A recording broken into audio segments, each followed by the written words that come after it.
안녕하십니까, 책돌입니다. 오늘 소개해드릴 책은 다미주 신경이론입니다.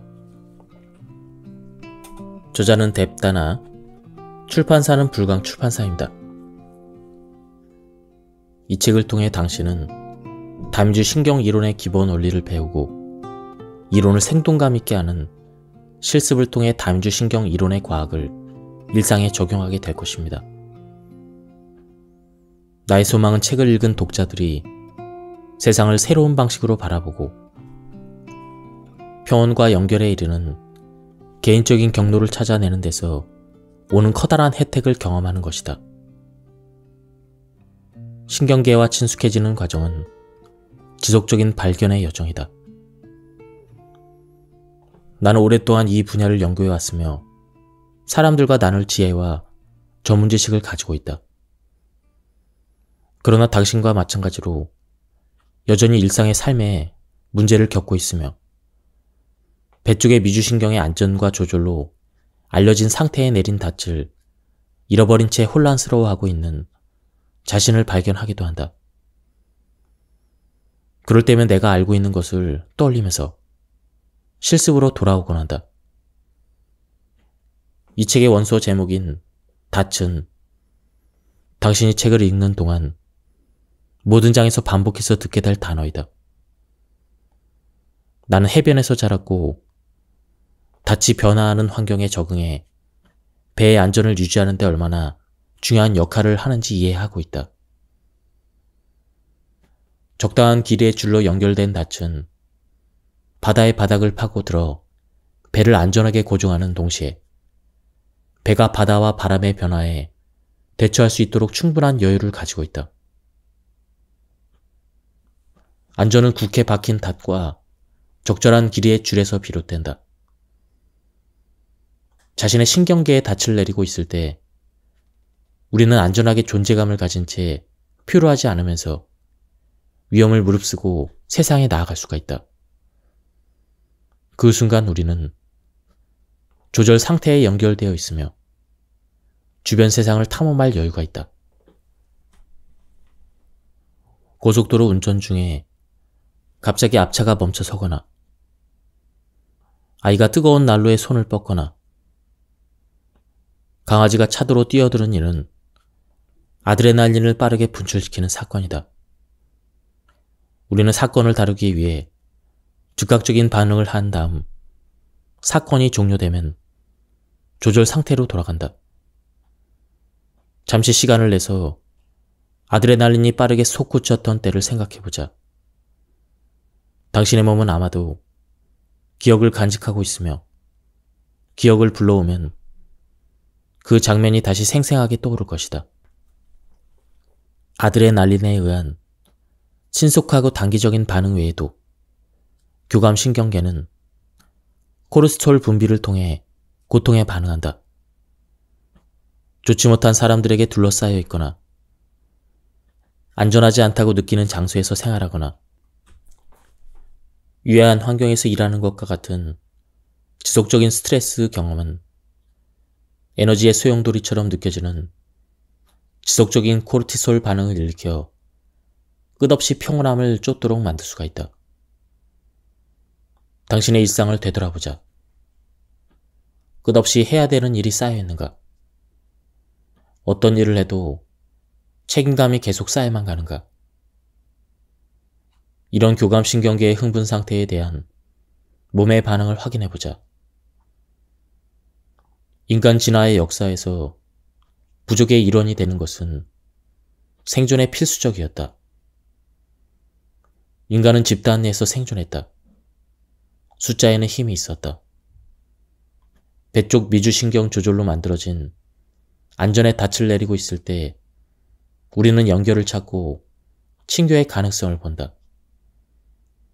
그러나 배 쪽의 미주신경의 안전에서 벗어나고 교감신경계의 에너지로 이동하면 임박한 위험을 감지하고 투쟁 도피 상태로 들어간다. 세상은 안전하지 않은 사람들로 가득 찬 안전하지 않은 장소처럼 느껴진다.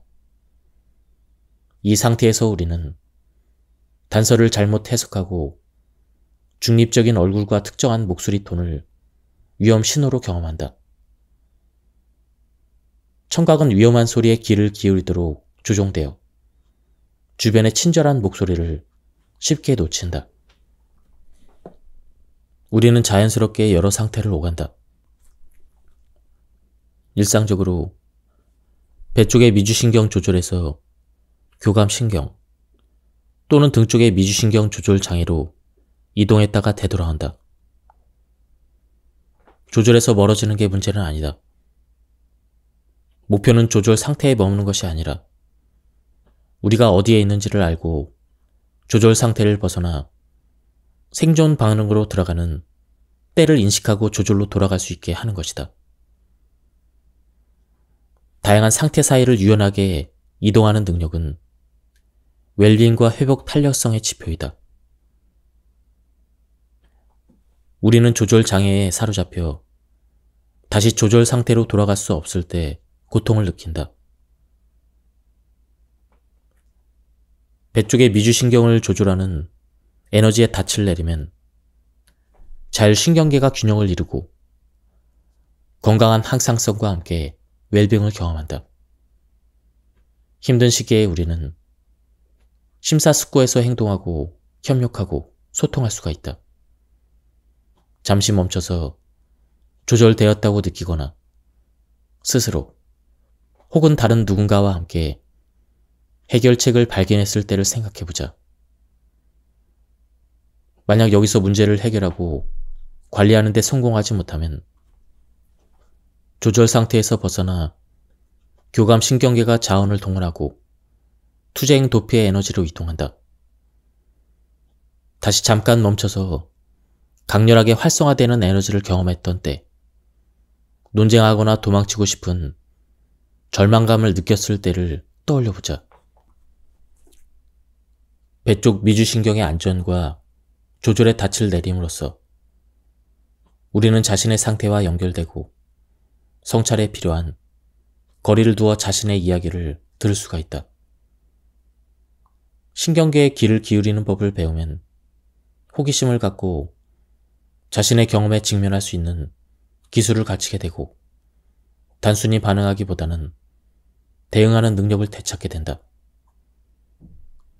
자율신경계에 귀를 기울이는 일은 자기자비에 대한 필요성과 불가분의 관계에 있다. 자기자비는 배 쪽 미주신경계의 새로운 속성이다. 생존 모드에서는 자기 비판이 자동적으로 활성화되고 안전과 연결해서 방어 모드로 이동해 자기자비 능력을 잃게 된다. 우리에게 고통의 순간을 인식하고 자율신경 상태를 알아채려는 능력이 있다면 단순히 조절장애 상태로 더 깊이 휩쓸려가는 대신 자각의 순간으로 옮겨갈 수가 있다. 크리스토퍼 거먼은 우리가 고통의 순간에 사용할 수 있는 사랑스럽고 간단한 자비 훈련을 개발했다. 자기 비판에서 자기 자비로 옮겨가는 것을 돕기 위해 고안된 이 훈련을 연습해보기 위해서 고통스러운 순간을 떠올리면서 다음 세 문구를 읽어보자. 1. 지금은 괴로운 순간이다. 2. 괴로움은 삶의 일부이다. 3. 나 자신에게 친절하기를. 만약 마음이 진정된다면 가슴에 손을 얹고 이 문구를 반복할 수가 있다. 이제 세 문구의 본질을 신경계의 렌즈를 통해 살펴보고 다시 써보자. 나의 문구는 다음과 같다. 1. 나의 신경계는 생존 반응 중이다. 2. 방어의 순간은 누구에게나 일어난다. 3. 지금 이 순간 배 쪽의 미주신경계의 에너지를 가져오기를. 첫 번째 문구는 조절장애 상태에 들어갔음을 인식하는 것이다. 연결해서 방어로의 이동을 묘사하는 말을 찾아보자. 두 번째 문구는 조절장애의 보편적인 경험을 인식하는 것이다. 어떤 말이 당신에게 그것을 전달하는가? 세 번째 문구는 배 쪽의 미주신경이 재연결되는 순간으로 초대한다. 당신은 그것을 어떻게 말할 것인가?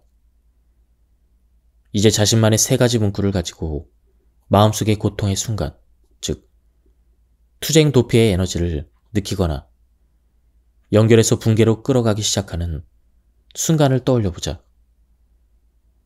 생존 에너지의 일부를 신경계 안에 두고 자신의 세 가지 문구를 스스로 말해보자. 우리는 연결로 이루어진 세상에서 살아간다. 우리는 태어나서 몸, 환경, 타인과의 관계 안에서 안전을 느끼는 긴 여정을 시작한다. 스티븐 포지스 박사가 내게 자주 말했듯 우리의 갈망은 단순히 안전함을 느끼는 것이 아니라 다른 사람의 품 안에서 안전함을 느끼는 것이다.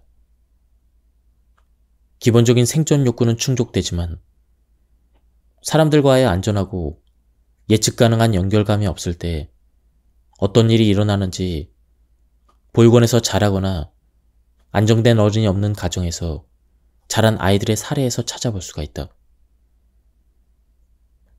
연결 없이는 감정을 조절하는 데 큰 어려움을 겪고 자존감이 낮아지고 지속할 수 있는 건강한 대인관계를 만들려고 애쓰게 된다. 비록 우리가 연결할 사람을 능동적으로 찾는 것을 포기할 수도 있지만 우리 신경계는 연결을 찾고 기다리고 갈망하는 일을 절대 멈추지 않는다. 죽을 때까지 우리는 안전하고 믿을 만한 연결을 갈망한다. 그런 점에서 상호 조절은 첫째 생존을 위해, 둘째 건강하고 풍요로운 삶을 위해 필수적이다. 연결에 대한 욕구를 충족하기 위해 항상 균형 있는 대인관계를 가져야 하는 것은 아니다. 실제로는 연결감을 느끼고 관계의 균열을 경험하고 다시 관계를 회복하는 법을 찾을 때 관계에서의 회복 탄력성이 길러진다. 연결에 대한 갈망이 괴로움으로 다가오는 것은 오직 관계의 회복 없는 균열이 일어날 때이다.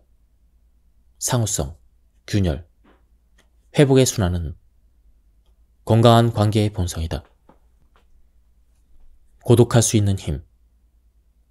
고독은 외로움과 달리 혼자 있음을 선택하고 외로움 속에서 평화로움을 느끼는 조절적이고 자양분을 주는 경험이다. 나의 스승 데이비드 슈타인들, 라스트는 저서 침묵의 길에서 혼자여도 외롭지 않고 고독할 수 있음을 일깨워준다. 가끔 우리가 혼자일 때 혼자임에도 불구하고가 아니라 그 순간 진정으로 혼자였기 때문에 우리는 모든 것과 모든 이들과 결속되어 있음을 발견한다. 홀로 있든지 나무, 바위, 구름, 물, 별, 바람 또는 그 무엇과 함께 있든지 간에 우리는 마음이 확장되는 것처럼 느낀다.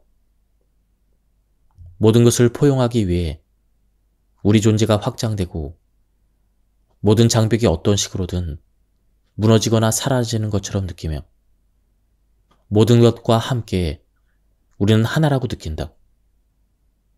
내가 진정으로 혼자일 때 나는 모든 것과 하나가 된다. 충분한 상호 조절 경험이 없으면 우리는 고독 속에서 자양분을 찾을 수가 없다. 연결에 대한 채워지지 않는 갈망은 연결을 향한 필사적인 탐색을 활성화하거나 절망과 단절로의 붕괴를 촉발한다. 당신은 고독의 달콤함도 경험할 수 있을 만큼 일상에서 상호조절 경험을 충분히 가지고 있는가? 고독을 음미하고 있을 때와 외로움으로 옮겨가고 있을 때를 아는 것이 중요하다.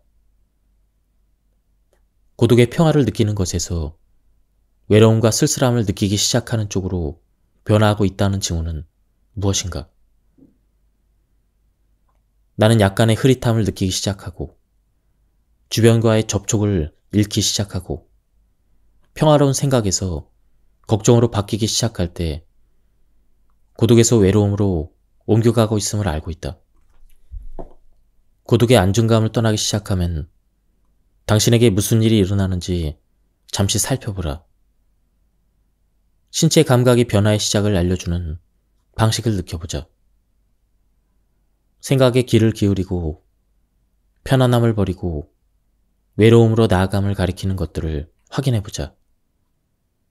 자신의 느낌으로 주의를 돌려 그것이 안전과 연결의 배 쪽 미주신경 상태로부터 교감신경의 공포나 등 쪽의 미주신경 절망에서 나오는 느낌으로 변하기 시작하는 때를 알아차려보자. 고독과 외로움 사이에서 자신의 경로를 알아보자. 다른 사람들과 함께 있고 싶은 욕구와 고독의 순간을 즐기도록 지원하는 경험 사이의 균형을 만들어보자.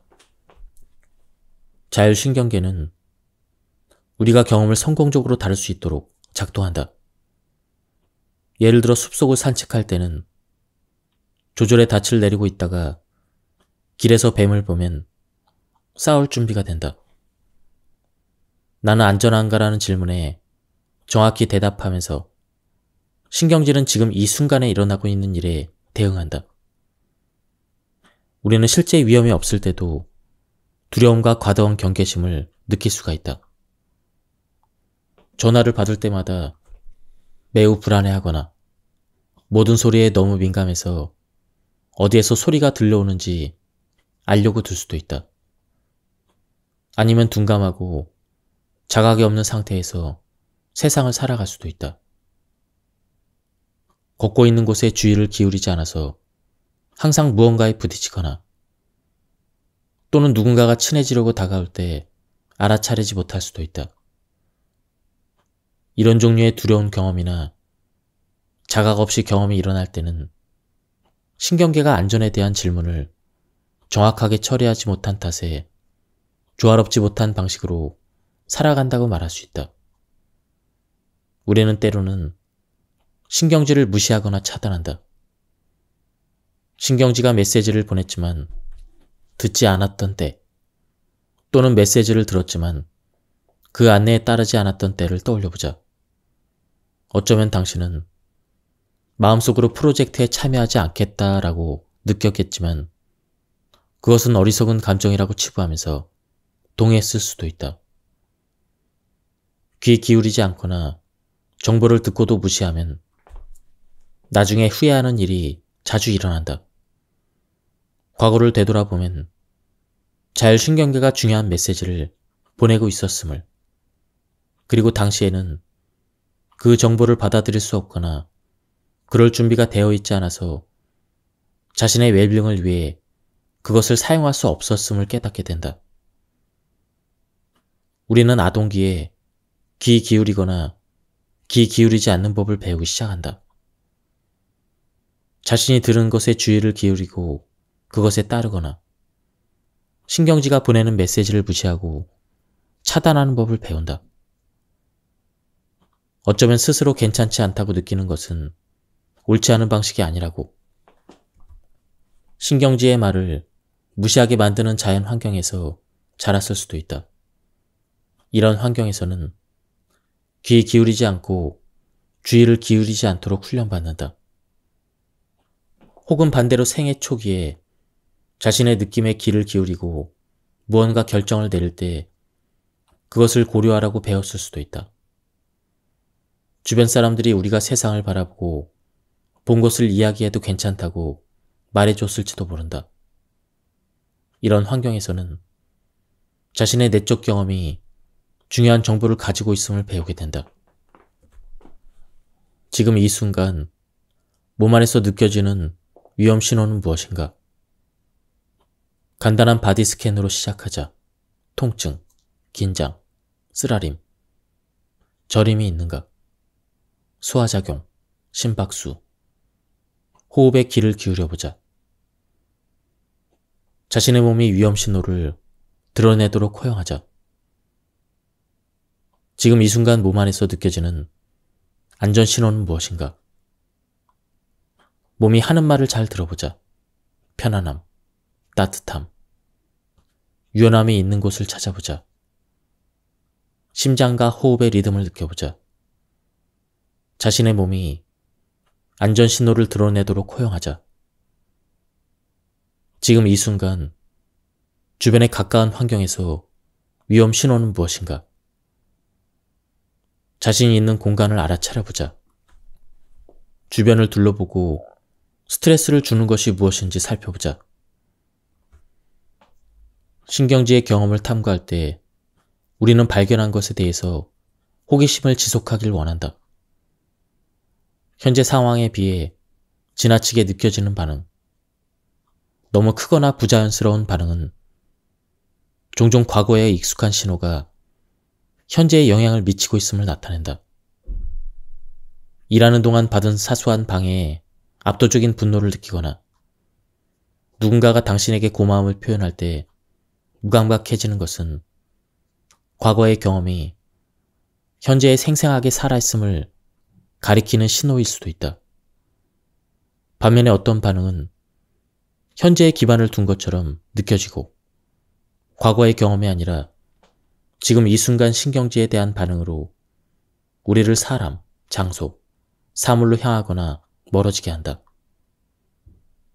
예를 들어 친구에게 이메일을 받고서 연결을 위한 초대를 느끼거나 큰 업무 프로젝트를 생각하면서 다소 불편함을 느낄 수가 있다. 반응이 과거에서 온 것인지 아니면 현재에 기반한 것인지를 아는 것이 중요하다. 이를 위해 명확한 질문을 사용할 수가 있다. 우선 현재의 순간으로 지각을 가져온다. 지금 무슨 신호를 받고 있는가? 당신의 신경지는 안전한가 위험한가? 이제 다음과 같은 질문을 해보자. 지금 이 순간, 이곳에서, 이 사람 또는 사람들과 함께 이런 반응이 필요한가? 반응이 적절한지가 아니라 필요한지를 질문한다는 점에 주목하자. 반응을 적절하다, 적절하지 않다, 좋거나 나쁘다로 분류하지 말라. 자율신경계는 의미나 동기를 부여하지 않는다. 그것은 단지 신호를 포착하고 생존을 보장하는 데 필요하다고 여기는 반응을 실행할 뿐이다. 만약 이 질문에 명확한 대답이 예라면 당신은 현재의 순간에 기반을 두고 있을 가능성이 높고 당신 반응은 의사결정을 내리는 데 유용한 지침이 될 수가 있다. 만약 대답이 아니오라면 과거로부터 와서 현재를 사로잡고 있는 익숙한 신호를 찾아보자. 살면서 비슷한 느낌을 받았던 때를 생각해보자. 과거와 현재에서 유사한 위험 신호를 찾아보자. 경험들을 연결하는 실마리를 찾으면 자신의 패턴을 이해하는 데 도움이 되는 새로운 정보를 얻을 수가 있다. 위계구조의 가장 상단에 있는 배 쪽의 미주신경은 웰빙의 필수적인 요소이다. 이는 하나의 자율신경 상태가 다른 상태보다 낫다는 말이 아니다. 각각의 자율신경 상태는 생존 역할을 가지고 비반응적인 일상적인 역할을 한다. 다만 우리가 안전함을 느끼고 세상에 참여하려면 배 쪽의 미주신경 에너지에 적극적으로 연결될 필요가 있다.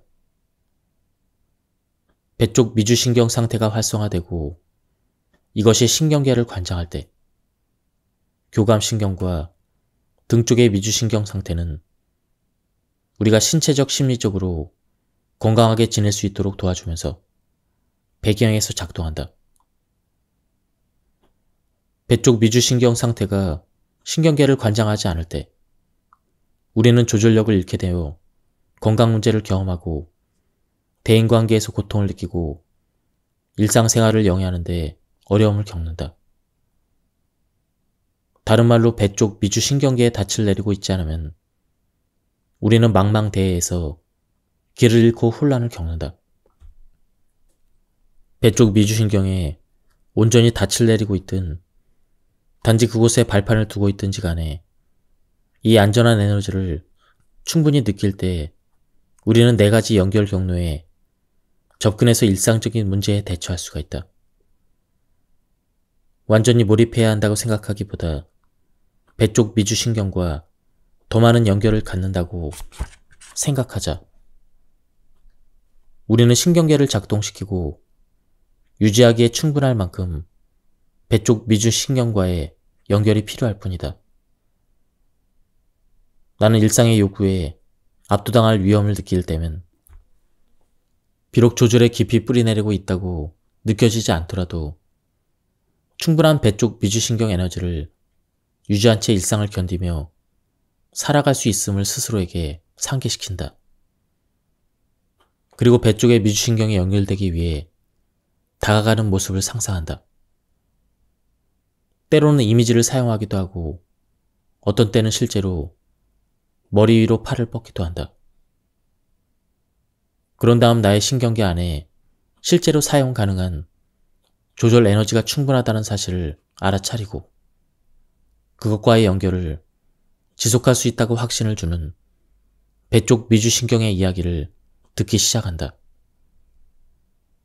당신이 하루를 안전하게 보내기 위해 충분한 배 쪽 미주신경과의 연결을 하는 이미지는 무엇인가?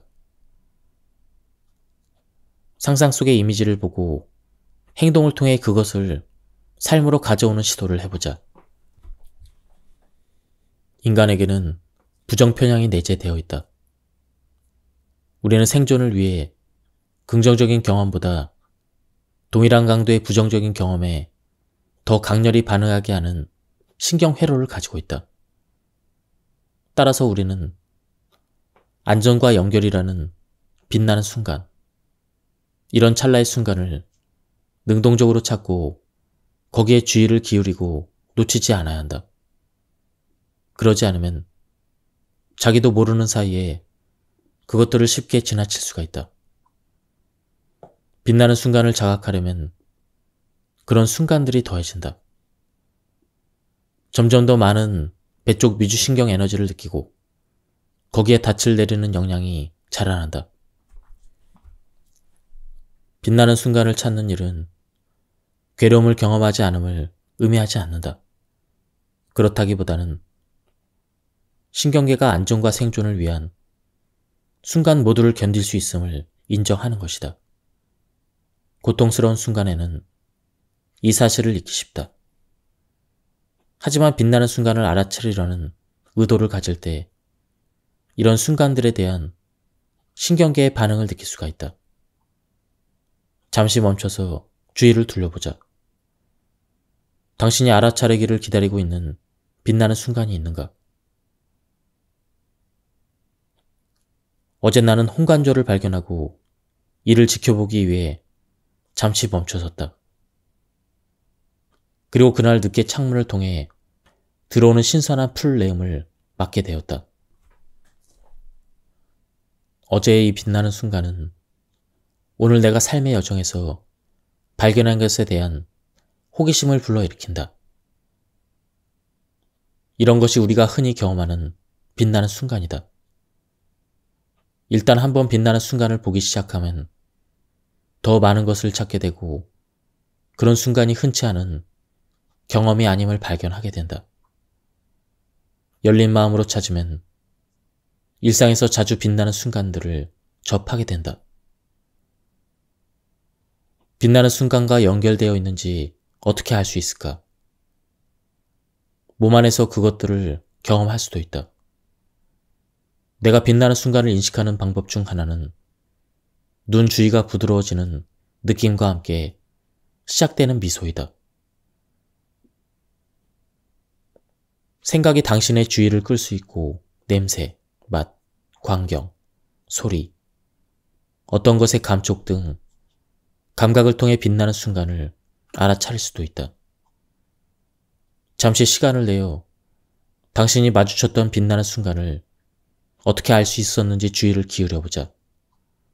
빛나는 순간은 자신의 세계에서 예측 가능하게 현존하는 찰나의 순간일 수도 있다. 내게 이것은 마치 이른 아침에 일어나 새벽 하늘의 별을 보는 일과 같다. 나는 아침형 인간이라서 아침 일찍 일어나 밖으로 나가 별 아래에 서서 단지 그 순간을 만끽하기 위해 하늘을 올려다 볼 때가 있다. 당신이 연결할 수 있는 예측 가능하게 현존하는 빛나는 순간이 있는가? 빛나는 순간은 삶의 여정에 나타나는 예상치 못한 순간일 수도 있다. 배 쪽 미주신경 에너지에 불꽃이 느껴지는 순간 잠시 멈춰서서 그것을 알아차리고 받아들여보자. 전 세계 사람들과 대화를 나누다 보면 어떤 옷을 입느냐가 배 쪽 미주신경 에너지로 자신을 감싸는 일반적인 방법처럼 보인다. 좋아하는 셔츠, 스웨터, 바지, 신발을 착용할 때 사람들은 배 쪽 미주신경의 안전함, 따뜻함, 연결감을 느낀다. 나도 즐겨 입는 스웨터가 있다. 그 옷은 나에게 자신감을 가져다 주며 동시에 그 옷을 입고 배 쪽 미주신경의 조절에 둘러싸여 있는 느낌을 받았던 때의 기억으로부터 편안함을 느낀다.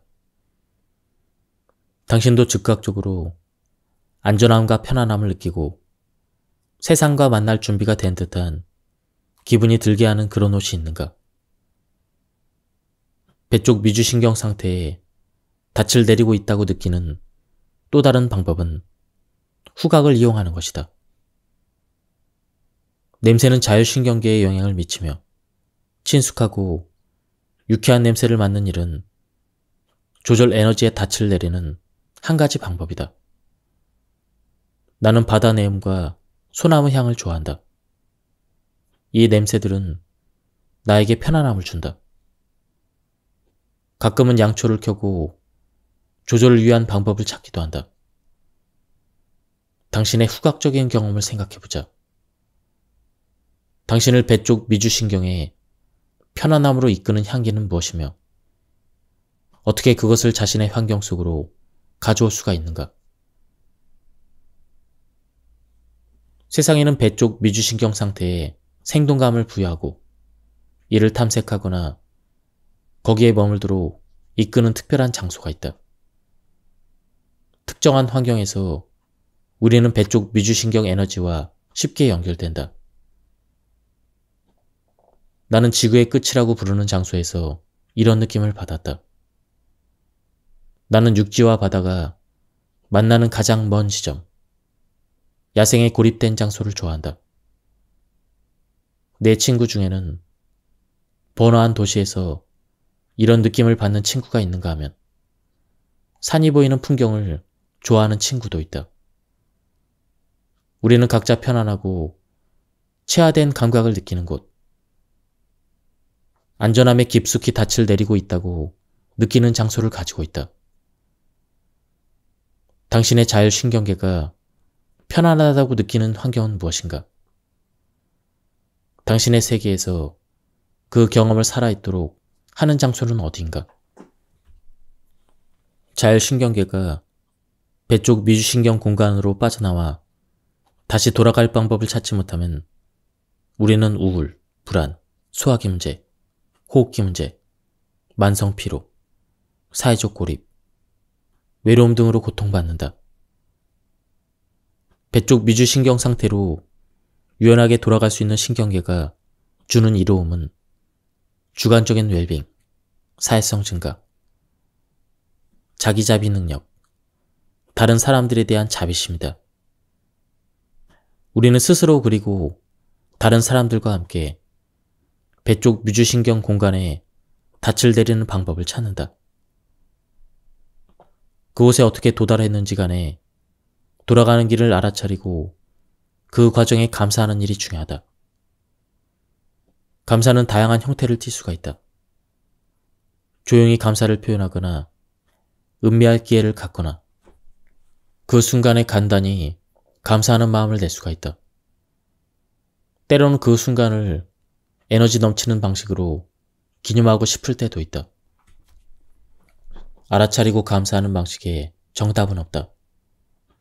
이 과정의 핵심은 우리가 배 쪽 미주신경 상태로 되돌아가는 길을 찾고 있음을 자각하고 그 순간 옳다고 느껴지는 방식으로 되돌아오는 일을 인정하는 것이다. 다음은 저자 친구의 경험을 공유하는 내용입니다.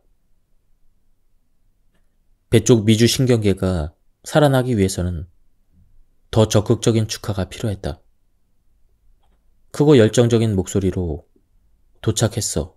나 여기에 있어.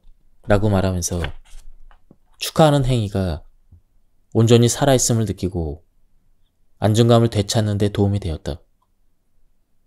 나는 큰 소리로 축하함으로써 신경계를 적극적으로 인식하는 일이 경험의 중요한 부분이라는 사실을 깨달았다. 큰 소리로 축하할 때 안전의 닻을 내리고 머무는 내 능력은 강화된다. 축하하는 일이 당신에게 어떤 울림이 있는지 살펴보자. 보호 상태로 끌려갔다가 배 쪽 미주신경의 안전으로 되돌아오는 길을 찾은 후 저절로 되돌아감을 축하한다고 상상해보자.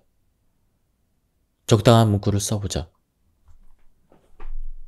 이런 행동을 통해 배 쪽 미주신경의 안전함으로 더 쉽게 돌아오고 그곳에 닻을 내리는데 도움을 얻을 수가 있다. 자율신경계는 안전과 조절로 되돌아가는 법을 선천적으로 알고 있으며 우리는 각자 그 경험을 깊이 있게 하는 자신만의 방법을 발달시킨다. 배 쪽 미주신경 상태와 연결되어 그곳에 닻을 내리는 방법 중 하나는 음미하기이다.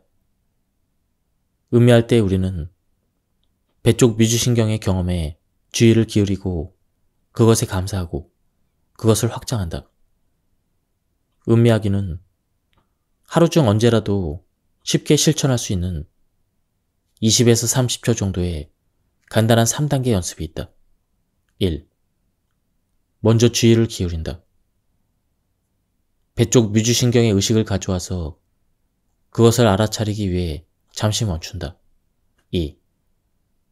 다음으로 그 순간에 감사하며 의식적으로 머문다. 3. 마지막으로 확장한다.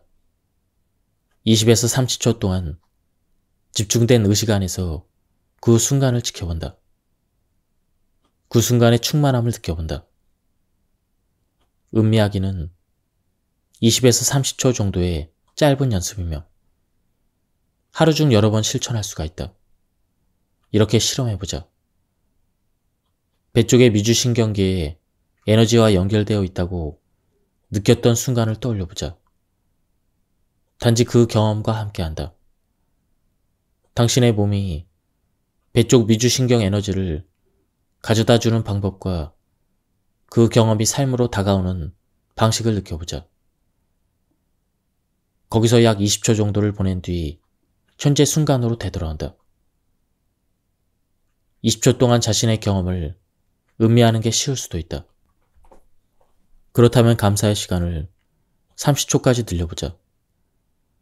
반대로 어렵다고 느껴지거나 생각의 방해로 음미하기를 멈추게 될 수도 있는데 이른바 감세 경험을 겪기도 한다. 자신은 이런 감정을 느낄 자격이 없다거나 기분이 좋아지는 것은 위험하다거나 그 순간에 멈추고 감사하면 무언가 나쁜 일이 일어날 것 같다는 생각이 들 수도 있다. 이는 주의를 기울이고 감사하는 방법을 탐색할 때 흔히 하는 경험이다. 이럴 때는 5초에서 10초 정도 천천히 시작해서 20에서 30초 정도로 점차 시간을 늘려보자. 주의를 기울이고 감사하고 확장하는 능력을 지지하는 시간을 찾아보자. 연습이 깊어지는 경험에서 약화되는 경험으로 옮겨갈 때마다 멈춘다. 온화하게 인내심을 갖고 지속해보자.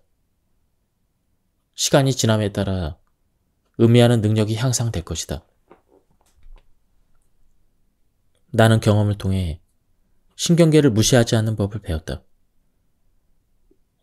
나의 뇌도 무엇을 해야 할지에 대한 생각이 있겠지만 뇌의 결정이 무엇이든 신경계는 생존을 위해 필요하다고 생각되는 행동을 취할 것이다. 최근에 나는 일과를 천천히 시작하기로 마음먹었다.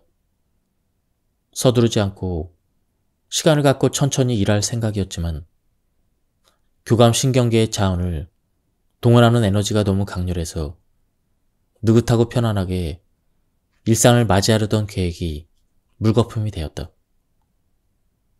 나는 자기 비판적인 목소리를 듣기 시작했고 수치심과 자기 비난이라는 익숙한 이야기로 끌려가지 않기 위해 노력해야 했다. 존중과 호기심의 공간에 연결이 되자 이런 생존 반응 이면에 무엇이 있는지 들을 수가 있었다.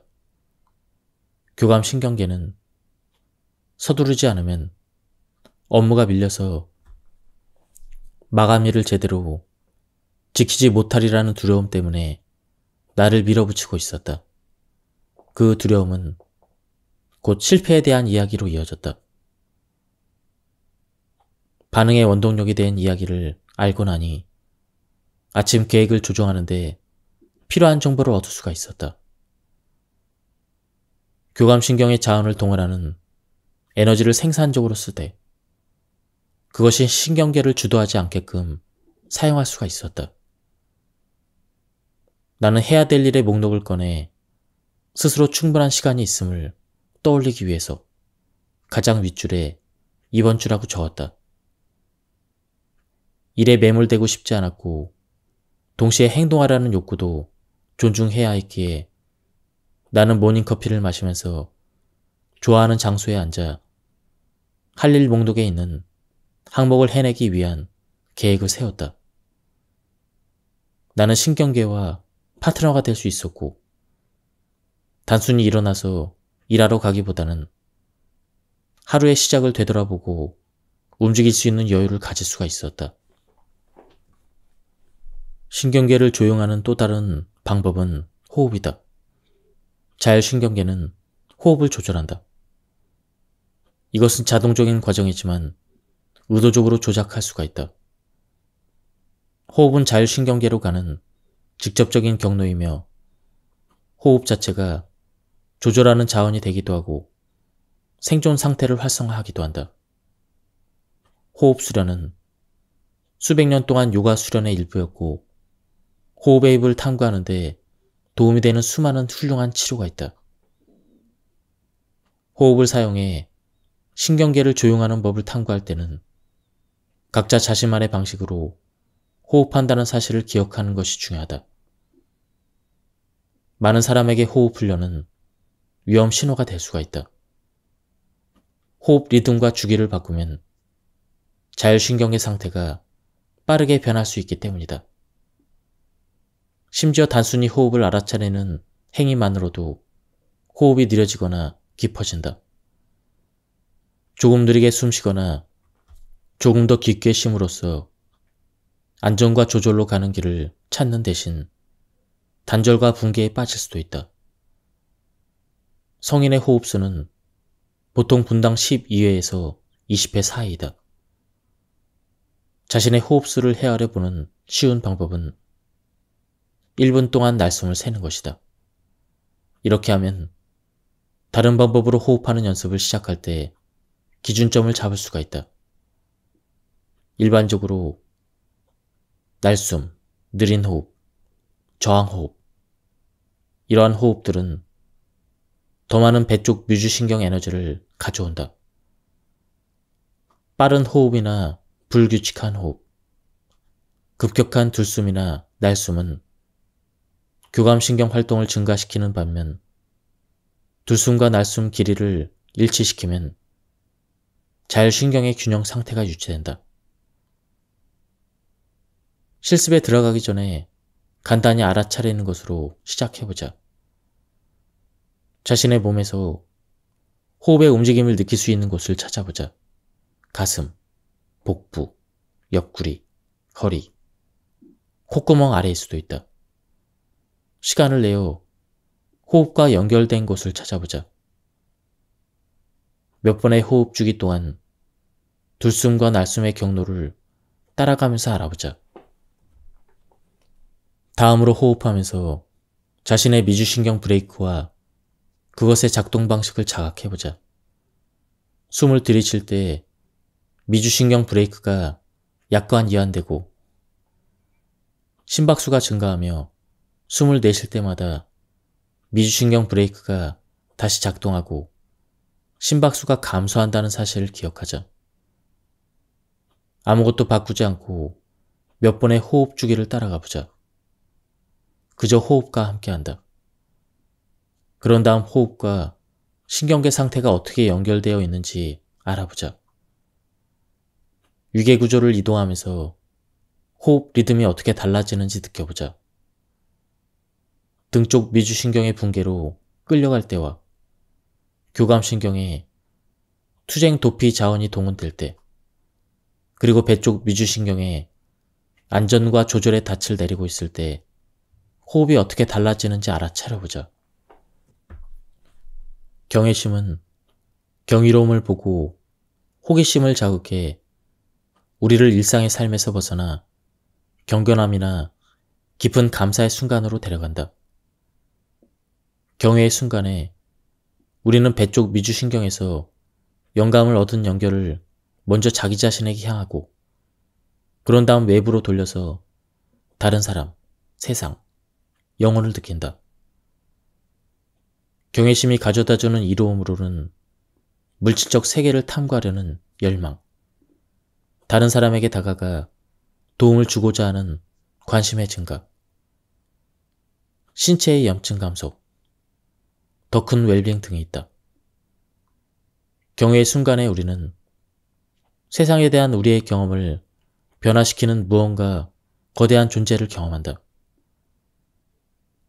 자신보다 훨씬 더 큰 무언가와 연결되어 있다고 느끼며 예전의 사고방식은 더 이상 맞지 않는다고 느낀다. 더불어 세상에서 자신의 위치에 대해서 겸손해지고 경이로움으로 가득 차게 된다. 시간에 대한 경험도 구체적이고 제한적인 것에서 확장적이고 무한한 것으로 바뀐다. 최초로 각성한 경외심은 고독한 경험이며 자이든 타이든 홀로 있을 때 누구나 그것을 경험할 수가 있다. 혼자서 그 순간을 체험한 후에야 우리는 다른 사람들에게 손을 내밀어 자신의 경험을 공유한다. 경외심은 특별한 순간에 발견된다. 발걸음을 멈추게 하는 무언가와 마주하면 그 순간 우리는 너무나 장엄해서 경이로워진다. 감사는 우리에게 가치 있고 의미 있는 것에 대한 고마움으로 생각할 수가 있다. 이것은 고마운 경험이다. 감사는 치화된 느낌이자 우리가 취하는 행동이며 경외심과 마찬가지로 배 쪽 미주신경계와 관련이 있다. 신체적으로 감사의 순간에는 심장박동이 변하고 혈압이 낮아지고 면역 기능이 향상되며 스트레스가 감소하고 더 길고 깊은 잠을 자게 된다. 심리적으로는 더 즐겁고 더 생동감을 느끼고 더 관대해지며 자비심이 깊어지고 다른 사람들과 더 연결되어 있다고 느낀다. 더 큰 삶의 만족감을 경험하며 소진을 덜 경험한다. 이런 신체적 심리적인 경험은 배 쪽 미주신경 상태에 닻을 내림으로써 나타나는 결과이다. 감사는 연결의 경험이다. 다른 사람들과의 관계에서 존재하는 감정이며 우리가 그런 관계를 더 깊이 있게 만들도록 이끈다. 이를 통해 우리는 선함을 받고 있음을 알아차리고 그런 선의의 선물이 다른 사람들에게서 온 것임을 알게 된다. 감사를 느낄 때 우리는 그에 대한 답례로 선의의 선물을 주고 싶어 한다. 감사는 다른 사람들과의 연결 안에서 호혜성의 요소가 살아나게 하며 긍정적인 연결고리를 만든다. 감사의 순간을 되돌아보자. 선함을 주고받은 경험에서 호혜의 느낌과 배 쪽 미주신경의 에너지 흐름을 느껴보자. 축복하는 일부터 감사일기 쓰기, 기도하기, 단순히 감사 인사를 건네는 일에 이르기까지 다양한 감사 연습을 실천할 수가 있다. 모든 감사 연습은 안전함의 배 쪽 미주 신경 상태에서 비롯되며 신경계를 연결로 향하게 한다는 공통점이 있다. 나는 감사 연습을 생각할 때면 물에 돌을 던졌을 때 생기는 파급 효과가 떠오른다. 한 번의 감사. 한 번의 단순한 선행이 물결을 일으켜서 세상을 움직이는 배 쪽 미주신경의 원을 따라 한 사람 한 사람에게 전파된다. 공감이 다른 사람의 고통을 느끼는 것이라면 자비심은 공감을 행동으로 옮기는 것이라고 생각할 수가 있다. 타인의 고통을 보고 그 사람의 고통을 느끼면 어떤 식으로든 돕고 싶어진다. 자비심은 정서적인 반응과 돕고자 하는 욕구가 합쳐진 것이다. 우리에게 서로 연결되고자 하는 마음이 있는 것처럼 서로 돕고자 하는 욕구와 자비심에 대한 본능 또한 내재되어 있다. 과학적 연구는 자비심이 인간의 본성의 일부라는 사실을 보여준다. 자비심을 주거나 받는 일 모두 웰빙에 도움이 된다. 자비심이 가져다주는 대표적인 이로움으로 심장병 감소, 면역 반응 강화, 스트레스에 대한 회복력 증가 등이 있다. 자비심을 느꼈던 때, 다른 사람의 고통을 보고 돕고자 하는 마음이 들었을 때를 떠올려보자. 그 순간을 다시 떠올리면서 자신의 배 쪽 미주신경계에 에너지를 느껴보자. 그런 다음 다른 사람으로부터 자비로운 몸짓을 받았을 때를 떠올리면서 다시 한번 배 쪽 미주신경의 에너지를 느껴보자. 배 쪽 미주신경은 자비심을 주고받는 경험에서 필수적인 부분이다. 그래서 미주신경을 때때로 자비심의 신경이라고 부른다. 만약 만성적으로 교감신경의 자원 동원 상태나 등 쪽 미주신경의 붕괴 상태에 있다면 자비심을 발휘할 역량을 잃게 된다. 연결의 에너지 속에 있을 때 배 쪽 미주신경계에 닻을 내리고 있을 때만 우리는 자비심을 발휘할 역량을 가질 수가 있다. 그럴 때 우리는 다른 사람의 고통을 보고 그들의 고통을 느끼고 그들과 함께하면서 도움의 손길을 내밀 수가 있다. 우리는 더 큰 자비심 역량을 개발할 수가 있다. 이를 위한 한 가지 방법은 배 쪽 미주신경 조절 상태에 머무는 역량을 강화하는 것이다. 배 쪽 미주신경계에 닻을 내리게 도와주는 이전의 모든 실습이 자비심의 역량을 강화하는 데 도움이 된다. 자비심에 대한 의도를 세움으로써 그런 역량을 지원할 수가 있다. 자비심은 배 쪽 미주신경 상태에 머물 때만 가능하다는 사실을 기억하고 자신의 배 쪽 미주신경의 편안함으로 가는 길을 찾아 그곳에 닻을 내려보자. 그 안전한 연결의 공간에서 자비심의 의도를 적어보자. 자비심의 의도를 만드는 연습은 자비심 역량을 증가시키므로 정기적으로 새로운 의도를 적어보자. 자비심의 눈으로 세상을 보면 살아가기 위해 몸부림치는 사람들에 대한 도덕적 판단 없이 그들을 바라볼 수가 있다. 그들은 나쁘거나 못돼먹은 것이 아니라 단지 적응적인 생존 상태에 갇혀있을 뿐이다. 우리는 그들의 자율신경계가 연결 상태에서 보호 상태로 전환되어 있음을 이해하고 그런 경험에 대해서 자비심을 느낄 수가 있다. 이미 신경계 상태에 따라 휘둘리는 일이 어떤 것인지 경험해 보았기 때문이다.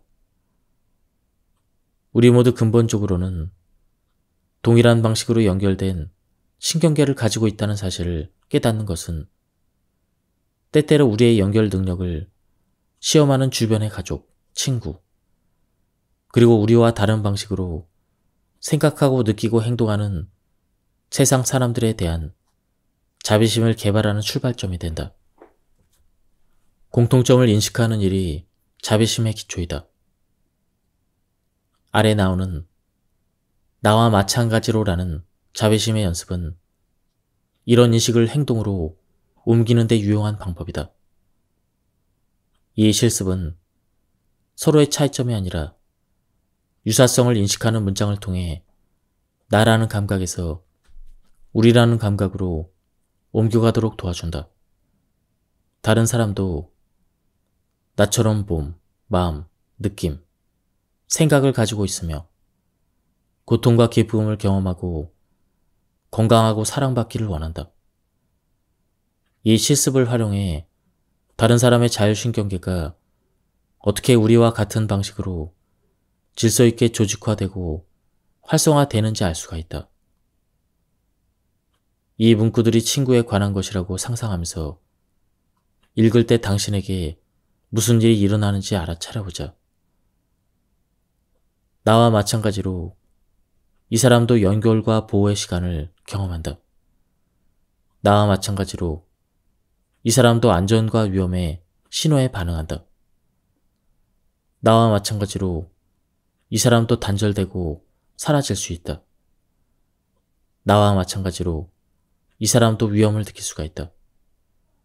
나와 마찬가지로 이 사람도 따뜻하게 환영받을 수 있다. 잠시 시간을 내어 이 문구들과 자신의 자율신경 반응을 살펴보자. 신경계 상태가 어떠한가? 어떤 이야기들이 있는가? 이제 이 문구들이 친구가 아닌 사람, 당신과 연결된 느낌이 없거나 심지어 갈등을 겪고 있는 사람에 관한 것이라고 상상해보자. 나와 마찬가지로 이 사람도 연결과 보호의 시간을 경험한다. 나와 마찬가지로 이 사람도 안전과 위험의 신호에 반응한다. 나와 마찬가지로 이 사람도 단절되고 사라질 수가 있다. 나와 마찬가지로 이 사람도 위험을 느낄 수가 있다. 나와 마찬가지로 이 사람도 따뜻하게 환영받을 수 있다. 이번에는 무슨 일이 일어나는가? 어떤 신경계 상태를 경험하고 어떤 이야기가 들리는가? 다음으로 우리 모두를 조절하고 생존 반응으로 옮겨가고 연결 상태에서 쉬게 하고 보호 상태로 끌려가는 자연스러운 방식을 인식하는 자신만의 문장을 적어보자. 당신이 인식하고자 하는 자율신경의 유사성을 골라 4개 혹은 5개의 문장을 작성해본다. 작성한 문장을 친한 사람에게 들려준다고 상상해보자. 각 문장을 읽으면서 그 사람에 대한 알아차림을 유지한다. 자신의 자율신경 반응과 거기에서 나타나는 이야기에 주의를 기울여보자. 이어서 친구가 아닌 사람을 선택하고 그 사람을 염두에 두면서 문장을 읽어보자. 지금까지 이 책에 대한 리뷰를 모두 마쳤습니다. 제가 책 초반에 용어의 정의를 좀 자세히 설명을 드렸어야 되는데요. 그 부분을 많이 놓친 것 같습니다. 그리고 제가 발췌 요약해서 설명드렸기 때문에 맥락이 많이 끊겼습니다. 전체적인 맥락을 파악하고 싶은 분들은 책을 구해서 읽어보실 것을 추천드립니다. 여기서 리뷰를 마치도록 하겠습니다. 감사합니다. 안녕하십니까, 책돌입니다. 오늘 소개해드릴 책은 다미주 신경이론입니다. 저자는 뎁다나, 출판사는 불광 출판사입니다. 이 책을 통해 당신은 다미주 신경이론의 기본 원리를 배우고 이론을 생동감 있게 하는 실습을 통해 다미주 신경이론의 과학을 일상에 적용하게 될 것입니다. 나의 소망은 책을 읽은 독자들이 세상을 새로운 방식으로 바라보고 평온과 연결에 이르는 개인적인 경로를 찾아내는 데서 오는 커다란 혜택을 경험하는 것이다. 신경계와 친숙해지는 과정은 지속적인 발견의 여정이다. 나는 오랫동안 이 분야를 연구해왔으며 사람들과 나눌 지혜와 전문지식을 가지고 있다. 그러나 당신과 마찬가지로 여전히 일상의 삶에 문제를 겪고 있으며 배 쪽의 미주신경의 안전과 조절로 알려진 상태에 내린 닻을 잃어버린 채 혼란스러워하고 있는 자신을 발견하기도 한다. 그럴 때면 내가 알고 있는 것을 떠올리면서 실습으로 돌아오곤 한다. 이 책의 원서 제목인 닻은 당신이 책을 읽는 동안 모든 장에서 반복해서 듣게 될 단어이다. 나는 해변에서 자랐고 닻이 변화하는 환경에 적응해 배의 안전을 유지하는 데 얼마나 중요한 역할을 하는지 이해하고 있다. 적당한 길이의 줄로 연결된 닻은 바다의 바닥을 파고들어 배를 안전하게 고정하는 동시에 배가 바다와 바람의 변화에 대처할 수 있도록 충분한 여유를 가지고 있다. 안전은 굳게 박힌 닷과 적절한 길이의 줄에서 비롯된다. 자신의 신경계에 닻을 내리고 있을 때 우리는 안전하게 존재감을 가진 채 표류하지 않으면서 위험을 무릅쓰고 세상에 나아갈 수가 있다. 그 순간 우리는 조절 상태에 연결되어 있으며 주변 세상을 탐험할 여유가 있다. 고속도로 운전 중에 갑자기 앞차가 멈춰 서거나 아이가 뜨거운 난로에 손을 뻗거나 강아지가 차도로 뛰어드는 일은 아드레날린을 빠르게 분출시키는 사건이다. 우리는 사건을 다루기 위해 즉각적인 반응을 한 다음 사건이 종료되면 조절 상태로 돌아간다. 잠시 시간을 내서 아드레날린이 빠르게 솟구쳤던 때를 생각해보자. 당신의 몸은 아마도 기억을 간직하고 있으며 기억을 불러오면 그 장면이 다시 생생하게 떠오를 것이다. 아드레날린에 의한 신속하고 단기적인 반응 외에도 교감신경계는 코르티솔 분비를 통해 고통에 반응한다. 좋지 못한 사람들에게 둘러싸여 있거나 안전하지 않다고 느끼는 장소에서 생활하거나 유해한 환경에서 일하는 것과 같은 지속적인 스트레스 경험은 에너지의 소용돌이처럼 느껴지는 지속적인 코르티솔 반응을 일으켜 끝없이 평온함을 쫓도록 만들 수가 있다. 당신의 일상을 되돌아보자. 끝없이 해야 되는 일이 쌓여 있는가? 어떤 일을 해도 책임감이 계속 쌓여만 가는가? 이런 교감신경계의 흥분 상태에 대한 몸의 반응을 확인해보자. 인간 진화의 역사에서 부족의 일원이 되는 것은 생존에 필수적이었다. 인간은 집단 내에서 생존했다. 숫자에는 힘이 있었다. 배 쪽 미주신경 조절로 만들어진 안전의 닻을 내리고 있을 때 우리는 연결을 찾고 친교의 가능성을 본다. 그러나 배 쪽의 미주신경의 안전에서 벗어나고 교감신경계의 에너지로 이동하면 임박한 위험을 감지하고 투쟁 도피 상태로 들어간다. 세상은 안전하지 않은 사람들로 가득 찬 안전하지 않은 장수처럼 느껴진다. 이 상태에서 우리는 단서를 잘못 해석하고 중립적인 얼굴과 특정한 목소리 톤을 위험 신호로 경험한다. 청각은 위험한 소리에 귀를 기울이도록 조종되어 주변의 친절한 목소리를 쉽게 놓친다. 우리는 자연스럽게 여러 상태를 오간다. 일상적으로 배 쪽의 미주신경 조절에서 교감신경 또는 등 쪽의 미주신경 조절 장애로 이동했다가 되돌아온다. 조절에서 멀어지는 게 문제는 아니다. 목표는 조절 상태에 머무는 것이 아니라 우리가 어디에 있는지를 알고 조절 상태를 벗어나 생존 반응으로 들어가는 때를 인식하고 조절로 돌아갈 수 있게 하는 것이다. 다양한 상태 사이를 유연하게 이동하는 능력은 웰빙과 회복 탄력성의 지표이다. 우리는 조절 장애에 사로잡혀 다시 조절 상태로 돌아갈 수 없을 때 고통을 느낀다. 배 쪽의 미주신경을 조절하는 에너지의 닻을 내리면 자율신경계가 균형을 이루고 건강한 항상성과 함께 웰빙을 경험한다. 힘든 시기에 우리는 심사숙고해서 행동하고 협력하고 소통할 수가 있다.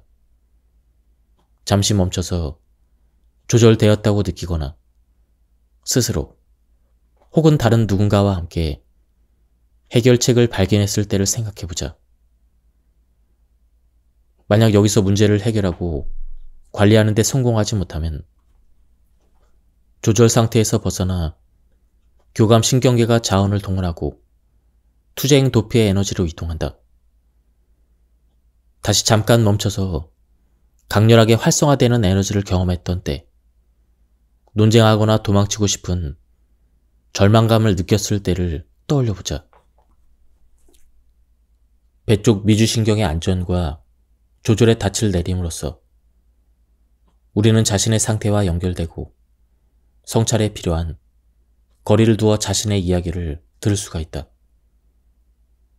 신경계에 귀를 기울이는 법을 배우면 호기심을 갖고 자신의 경험에 직면할 수 있는 기술을 갖추게 되고 단순히 반응하기보다는 대응하는 능력을 되찾게 된다. 자율신경계에 귀를 기울이는 일은 자기자비에 대한 필요성과 불가분의 관계에 있다. 자기자비는 배 쪽 미주신경계의 새로운 속성이다. 생존 모드에서는 자기 비판이 자동적으로 활성화되고 안전과 연결해서 방어 모드로 이동해 자기자비 능력을 잃게 된다. 우리에게 고통의 순간을 인식하고 자율신경 상태를 알아채려는 능력이 있다면 단순히 조절장애 상태로 더 깊이 휩쓸려 가는 대신 자각의 순간으로 옮겨갈 수가 있다. 크리스토퍼 거먼은 우리가 고통의 순간에 사용할 수 있는 사랑스럽고 간단한 자비 훈련을 개발했다. 자기 비판에서 자기 자비로 옮겨가는 것을 돕기 위해 고안된 이 훈련을 연습해보기 위해서 고통스러운 순간을 떠올리면서 다음 세 문구를 읽어보자. 1. 지금은 괴로운 순간이다.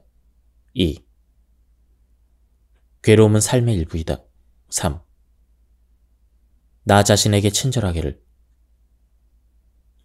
만약 마음이 진정된다면 가슴에 손을 얹고 이 문구를 반복할 수가 있다. 이제 세 문구의 본질을 신경계의 렌즈를 통해 살펴보고 다시 써보자. 나의 문구는 다음과 같다. 1. 나의 신경계는 생존 반응 중이다. 2.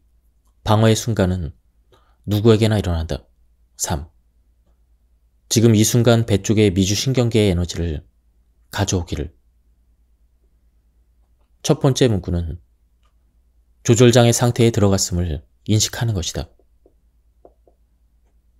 연결해서 방어로의 이동을 묘사하는 말을 찾아보자. 두 번째 문구는 조절장애의 보편적인 경험을 인식하는 것이다.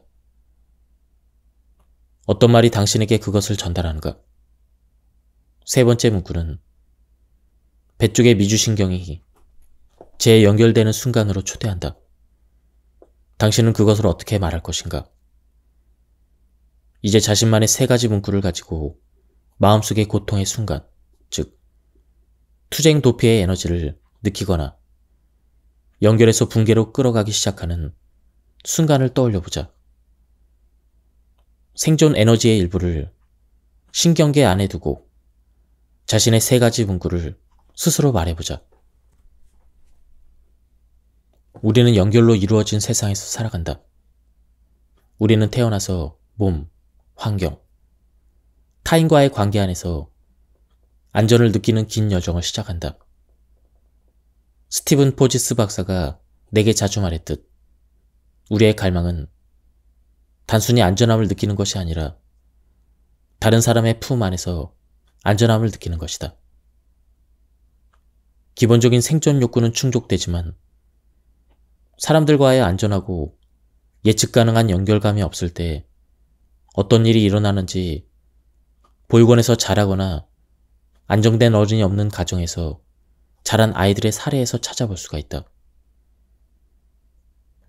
연결 없이는 감정을 조절하는 데 큰 어려움을 겪고 자존감이 낮아지고 지속할 수 있는 건강한 대인관계를 만들려고 애쓰게 된다. 비록 우리가 연결할 사람을 능동적으로 찾는 것을 포기할 수도 있지만 우리 신경계는 연결을 찾고 기다리고 갈망하는 일을 절대 멈추지 않는다. 죽을 때까지 우리는 안전하고 믿을 만한 연결을 갈망한다. 그런 점에서 상호 조절은 첫째 생존을 위해, 둘째 건강하고 풍요로운 삶을 위해 필수적이다. 연결에 대한 욕구를 충족하기 위해 항상 균형 있는 대인관계를 가져야 하는 것은 아니다. 실제로는 연결감을 느끼고 관계의 균열을 경험하고 다시 관계를 회복하는 법을 찾을 때 관계에서의 회복 탄력성이 길러진다. 연결에 대한 갈망이 괴로움으로 다가오는 것은 오직 관계의 회복 없는 균열이 일어날 때이다. 상호성, 균열, 회복의 순환은 건강한 관계의 본성이다. 고독할 수 있는 힘. 고독은 외로움과 달리 혼자 있음을 선택하고 외로움 속에서 평화로움을 느끼는 조절적이고 자양분을 주는 경험이다. 나의 스승 데이비드 슈타인들, 라스트는 저서 침묵의 길에서 혼자여도 외롭지 않고 고독할 수 있음을 일깨워준다. 가끔 우리가 혼자일 때 혼자임에도 불구하고가 아니라 그 순간 진정으로 혼자였기 때문에 우리는 모든 것과 모든 이들과 결속되어 있음을 발견한다. 홀로 있든지 나무, 바위, 구름, 물, 별, 바람 또는 그 무엇과 함께 있든지 간에 우리는 마음이 확장되는 것처럼 느낀다. 모든 것을 포용하기 위해 우리 존재가 확장되고 모든 장벽이 어떤 식으로든 무너지거나 사라지는 것처럼 느끼며 모든 것과 함께 우리는 하나라고 느낀다. 내가 진정으로 혼자일 때 나는 모든 것과 하나가 된다. 충분한 상호 조절 경험이 없으면 우리는 고독 속에서 자양분을 찾을 수가 없다. 연결에 대한 채워지지 않는 갈망은 연결을 향한 필사적인 탐색을 활성화하거나 절망과 단절로의 붕괴를 촉발한다. 당신은 고독의 달콤함도 경험할 수 있을 만큼 일상에서 상호 조절 경험을 충분히 가지고 있는가? 고독을 음미하고 있을 때와 외로움으로 옮겨가고 있을 때를 아는 것이 중요하다. 고독의 평화를 느끼는 것에서 외로움과 쓸쓸함을 느끼기 시작하는 쪽으로 변화하고 있다는 징후는 무엇인가? 나는 약간의 흐릿함을 느끼기 시작하고 주변과의 접촉을 잃기 시작하고 평화로운 생각에서 걱정으로 바뀌기 시작할 때 고독에서 외로움으로 옮겨가고 있음을 알고 있다. 고독의 안정감을 떠나기 시작하면 당신에게 무슨 일이 일어나는지 잠시 살펴보라. 신체 감각의 변화의 시작을 알려주는 방식을 느껴보자. 생각에 귀를 기울이고 편안함을 버리고 외로움으로 나아감을 가리키는 것들을 확인해보자.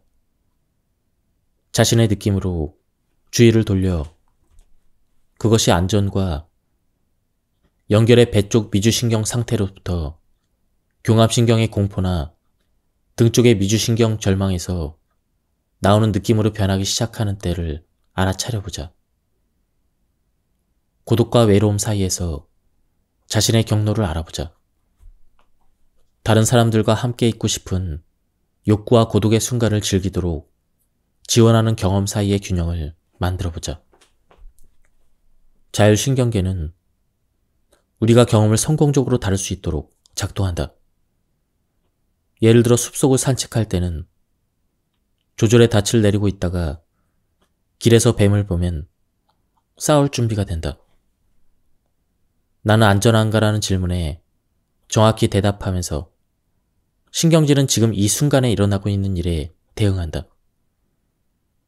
우리는 실제 위험이 없을 때도 두려움과 과도한 경계심을 느낄 수가 있다. 전화를 받을 때마다 매우 불안해하거나 모든 소리에 너무 민감해서 어디에서 소리가 들려오는지 알려고 들 수도 있다. 아니면 둔감하고 자각이 없는 상태에서 세상을 살아갈 수도 있다. 걷고 있는 곳에 주의를 기울이지 않아서 항상 무언가에 부딪히거나 또는 누군가가 친해지려고 다가올 때 알아차리지 못할 수도 있다. 이런 종류의 두려운 경험이나 자각 없이 경험이 일어날 때는 신경계가 안전에 대한 질문을 정확하게 처리하지 못한 탓에 조화롭지 못한 방식으로 살아간다고 말할 수 있다. 우리는 때로는 신경질을 무시하거나 차단한다. 신경지가 메시지를 보냈지만 듣지 않았던 때, 또는 메시지를 들었지만 그 안내에 따르지 않았던 때를 떠올려보자. 어쩌면 당신은 마음속으로 프로젝트에 참여하지 않겠다라고 느꼈겠지만 그것은 어리석은 감정이라고 치부하면서 동의했을 수도 있다. 귀 기울이지 않거나 정보를 듣고도 무시하면 나중에 후회하는 일이 자주 일어난다. 과거를 되돌아보면 자율신경계가 중요한 메시지를 보내고 있었음을, 그리고 당시에는 그 정보를 받아들일 수 없거나 그럴 준비가 되어 있지 않아서 자신의 웰빙을 위해 그것을 사용할 수 없었음을 깨닫게 된다. 우리는 아동기에 귀 기울이거나 귀 기울이지 않는 법을 배우기 시작한다. 자신이 들은 것에 주의를 기울이고 그것에 따르거나 신경지가 보내는 메시지를 무시하고 차단하는 법을 배운다. 어쩌면 스스로 괜찮지 않다고 느끼는 것은 옳지 않은 방식이 아니라고. 신경지의 말을 무시하게 만드는 자연 환경에서 자랐을 수도 있다. 이런 환경에서는 귀 기울이지 않고 주의를 기울이지 않도록 훈련받는다. 혹은 반대로 생애 초기에 자신의 느낌에 귀를 기울이고 무언가 결정을 내릴 때 그것을 고려하라고 배웠을 수도 있다. 주변 사람들이 우리가 세상을 바라보고 본 것을 이야기해도 괜찮다고 말해줬을지도 모른다. 이런 환경에서는 자신의 내적 경험이 중요한 정보를 가지고 있음을 배우게 된다. 지금 이 순간 몸 안에서 느껴지는 위험 신호는 무엇인가? 간단한 바디 스캔으로 시작하자. 통증, 긴장, 쓰라림, 저림이 있는가? 소화작용, 심박수, 호흡에 귀를 기울여보자. 자신의 몸이 위험 신호를 드러내도록 허용하자. 지금 이 순간 몸 안에서 느껴지는 안전 신호는 무엇인가? 몸이 하는 말을 잘 들어보자. 편안함, 따뜻함, 유연함이 있는 곳을 찾아보자. 심장과 호흡의 리듬을 느껴보자. 자신의 몸이 안전 신호를 드러내도록 허용하자. 지금 이 순간 주변에 가까운 환경에서 위험 신호는 무엇인가? 자신이 있는 공간을 알아차려보자. 주변을 둘러보고 스트레스를 주는 것이 무엇인지 살펴보자. 신경지의 경험을 탐구할 때 우리는 발견한 것에 대해서 호기심을 지속하길 원한다. 현재 상황에 비해 지나치게 느껴지는 반응, 너무 크거나 부자연스러운 반응은 종종 과거에 익숙한 신호가 현재에 영향을 미치고 있음을 나타낸다. 일하는 동안 받은 사소한 방해에 압도적인 분노를 느끼거나 누군가가 당신에게 고마움을 표현할 때 무감각해지는 것은 과거의 경험이 현재에 생생하게 살아있음을 가리키는 신호일 수도 있다. 반면에 어떤 반응은 현재에 기반을 둔 것처럼 느껴지고 과거의 경험이 아니라 지금 이 순간 신경지에 대한 반응으로 우리를 사람, 장소, 사물로 향하거나 멀어지게 한다. 예를 들어 친구에게 이메일을 받고서 연결을 위한 초대를 느끼거나 큰 업무 프로젝트를 생각하면서 다소 불편함을 느낄 수가 있다. 반응이 과거에서 온 것인지 아니면 현재에 기반한 것인지를 아는 것이 중요하다. 이를 위해 명확한 질문을 사용할 수가 있다. 우선 현재의 순간으로 지각을 가져온다. 지금 무슨 신호를 받고 있는가? 당신의 신경지는 안전한가 위험한가? 이제 다음과 같은 질문을 해보자. 지금 이 순간, 이곳에서, 이 사람 또는 사람들과 함께 이런 반응이 필요한가? 반응이 적절한지가 아니라 필요한지를 질문한다는 점에 주목하자. 반응을 적절하다, 적절하지 않다, 좋거나 나쁘다로 분류하지 말라. 자율신경계는 의미나 동기를 부여하지 않는다. 그것은 단지 신호를 포착하고 생존을 보장하는 데 필요하다고 여기는 반응을 실행할 뿐이다. 만약 이 질문에 명확한 대답이 예라면 당신은 현재의 순간에 기반을 두고 있을 가능성이 높고 당신 반응은 의사결정을 내리는 데 유용한 지침이 될 수가 있다. 만약 대답이 아니오라면 과거로부터 와서 현재를 사로잡고 있는 익숙한 신호를 찾아보자. 살면서 비슷한 느낌을 받았던 때를 생각해보자. 과거와 현재에서 유사한 위험 신호를 찾아보자. 경험들을 연결하는 실마리를 찾으면 자신의 패턴을 이해하는 데 도움이 되는 새로운 정보를 얻을 수가 있다. 위계구조의 가장 상단에 있는 배 쪽의 미주신경은 웰빙의 필수적인 요소이다. 이는 하나의 자율신경 상태가 다른 상태보다 낫다는 말이 아니다. 각각의 자율신경 상태는 생존 역할을 가지고 비반응적인 일상적인 역할을 한다. 다만 우리가 안전함을 느끼고 세상에 참여하려면 배 쪽의 미주신경 에너지에 적극적으로 연결될 필요가 있다. 배 쪽 미주신경 상태가 활성화되고 이것이 신경계를 관장할 때 교감신경과 등 쪽의 미주신경 상태는 우리가 신체적 심리적으로 건강하게 지낼 수 있도록 도와주면서 배경에서 작동한다. 배 쪽 미주신경 상태가 신경계를 관장하지 않을 때 우리는 조절력을 잃게 되어 건강 문제를 경험하고 대인관계에서 고통을 느끼고 일상생활을 영위하는 데 어려움을 겪는다. 다른 말로 배 쪽 미주신경계에 닻을 내리고 있지 않으면 우리는 망망대해에서 길을 잃고 혼란을 겪는다. 배 쪽 미주신경에 온전히 닻을 내리고 있든 단지 그곳에 발판을 두고 있든지 간에 이 안전한 에너지를 충분히 느낄 때 우리는 4가지 연결 경로에 접근해서 일상적인 문제에 대처할 수가 있다. 완전히 몰입해야 한다고 생각하기보다 배 쪽 미주신경과 더 많은 연결을 갖는다고 생각하자. 우리는 신경계를 작동시키고 유지하기에 충분할 만큼 배 쪽 미주신경과의 연결이 필요할 뿐이다. 나는 일상의 요구에 압도당할 위험을 느낄 때면 비록 조절에 깊이 뿌리내리고 있다고 느껴지지 않더라도 충분한 배 쪽 미주신경 에너지를 유지한 채 일상을 견디며 살아갈 수 있음을 스스로에게 상기시킨다. 그리고 배 쪽의 미주신경에 연결되기 위해 다가가는 모습을 상상한다. 때로는 이미지를 사용하기도 하고 어떤 때는 실제로 머리 위로 팔을 뻗기도 한다.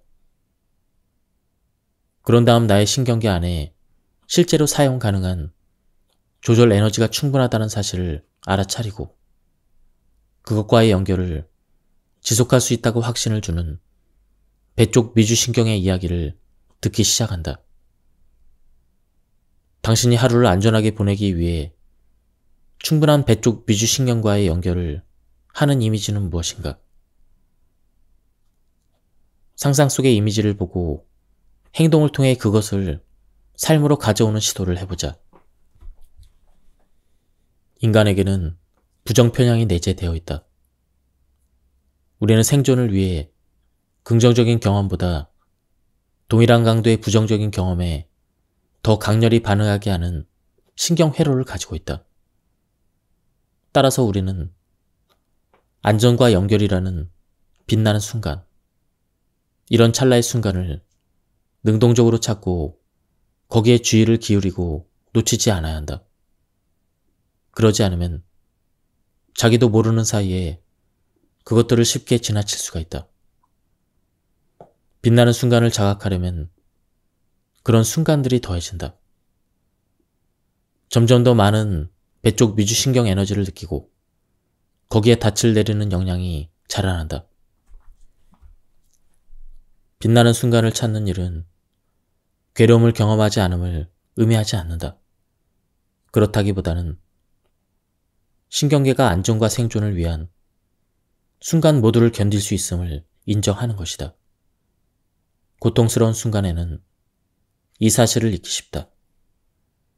하지만 빛나는 순간을 알아차리려는 의도를 가질 때 이런 순간들에 대한 신경계의 반응을 느낄 수가 있다.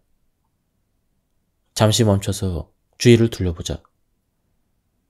당신이 알아차리기를 기다리고 있는 빛나는 순간이 있는가? 어제 나는 홍관조를 발견하고 이를 지켜보기 위해 잠시 멈춰섰다. 그리고 그날 늦게 창문을 통해 들어오는 신선한 풀 내음을 맡게 되었다. 어제의 이 빛나는 순간은 오늘 내가 삶의 여정에서 발견한 것에 대한 호기심을 불러일으킨다.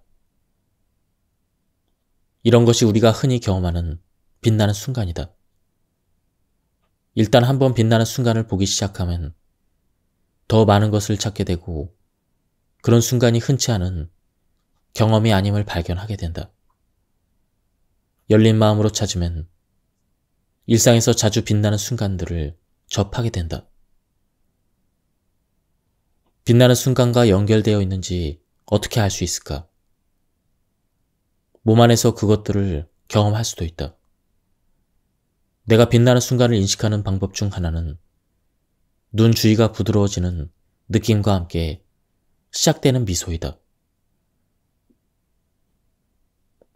생각이 당신의 주의를 끌 수 있고 냄새, 맛, 광경, 소리, 어떤 것의 감촉 등 감각을 통해 빛나는 순간을 알아차릴 수도 있다. 잠시 시간을 내어 당신이 마주쳤던 빛나는 순간을 어떻게 알 수 있었는지 주의를 기울여보자. 빛나는 순간은 자신의 세계에서 예측 가능하게 현존하는 찰나의 순간일 수도 있다. 내게 이것은 마치 이른 아침에 일어나 새벽 하늘의 별을 보는 일과 같다. 나는 아침형 인간이라서 아침 일찍 일어나 밖으로 나가 별 아래에 서서 단지 그 순간을 만끽하기 위해 하늘을 올려다 볼 때가 있다. 당신이 연결할 수 있는 예측 가능하게 현존하는 빛나는 순간이 있는가? 빛나는 순간은 삶의 여정에 나타나는 예상치 못한 순간일 수도 있다. 배 쪽 미주신경 에너지에 불꽃이 느껴지는 순간 잠시 멈춰서서 그것을 알아차리고 받아들여보자. 전 세계 사람들과 대화를 나누다 보면 어떤 옷을 입느냐가 배 쪽 미주신경 에너지로 자신을 감싸는 일반적인 방법처럼 보인다. 좋아하는 셔츠, 스웨터, 바지, 신발을 착용할 때 사람들은 배 쪽 미주신경의 안전함, 따뜻함, 연결감을 느낀다. 나도 즐겨 입는 스웨터가 있다. 그 옷은 나에게 자신감을 가져다 주며 동시에 그 옷을 입고 배 쪽 미주신경의 조절에 둘러싸여 있는 느낌을 받았던 때의 기억으로부터 편안함을 느낀다. 당신도 즉각적으로 안전함과 편안함을 느끼고 세상과 만날 준비가 된 듯한 기분이 들게 하는 그런 옷이 있는가? 배 쪽 미주신경 상태에 닻을 내리고 있다고 느끼는 또 다른 방법은 후각을 이용하는 것이다. 냄새는 자율신경계에 영향을 미치며 친숙하고 유쾌한 냄새를 맡는 일은 조절 에너지에 닻을 내리는 한 가지 방법이다. 나는 바다 내음과 소나무 향을 좋아한다. 이 냄새들은 나에게 편안함을 준다. 가끔은 양초를 켜고 조절을 위한 방법을 찾기도 한다. 당신의 후각적인 경험을 생각해보자. 당신을 배 쪽 미주신경에 편안함으로 이끄는 향기는 무엇이며 어떻게 그것을 자신의 환경 속으로 가져올 수가 있는가? 세상에는 배 쪽 미주신경 상태에 생동감을 부여하고 이를 탐색하거나 거기에 머물도록 이끄는 특별한 장소가 있다. 특정한 환경에서 우리는 배 쪽 미주신경 에너지와 쉽게 연결된다. 나는 지구의 끝이라고 부르는 장소에서 이런 느낌을 받았다. 나는 육지와 바다가 만나는 가장 먼 지점, 야생에 고립된 장소를 좋아한다. 내 친구 중에는 번화한 도시에서 이런 느낌을 받는 친구가 있는가 하면 산이 보이는 풍경을 좋아하는 친구도 있다. 우리는 각자 편안하고 체화된 감각을 느끼는 곳, 안전함에 깊숙이 닻을 내리고 있다고 느끼는 장소를 가지고 있다. 당신의 자율신경계가 편안하다고 느끼는 환경은 무엇인가? 당신의 세계에서 그 경험을 살아있도록 하는 장소는 어디인가? 자율신경계가 배 쪽 미주신경 공간으로 빠져나와 다시 돌아갈 방법을 찾지 못하면 우리는 우울, 불안, 소화기 문제, 호흡기 문제, 만성피로, 사회적 고립, 외로움 등으로 고통받는다. 배 쪽 미주신경 상태로 유연하게 돌아갈 수 있는 신경계가 주는 이로움은 주관적인 웰빙, 사회성 증가, 자기자비 능력, 다른 사람들에 대한 자비심이다. 우리는 스스로 그리고 다른 사람들과 함께 배 쪽 미주신경 공간에 닻을 내리는 방법을 찾는다. 그곳에 어떻게 도달했는지 간에 돌아가는 길을 알아차리고 그 과정에 감사하는 일이 중요하다. 감사는 다양한 형태를 띨 수가 있다. 조용히 감사를 표현하거나 음미할 기회를 갖거나 그 순간에 간단히 감사하는 마음을 낼 수가 있다. 때로는 그 순간을 에너지 넘치는 방식으로 기념하고 싶을 때도 있다. 알아차리고 감사하는 방식에 정답은 없다.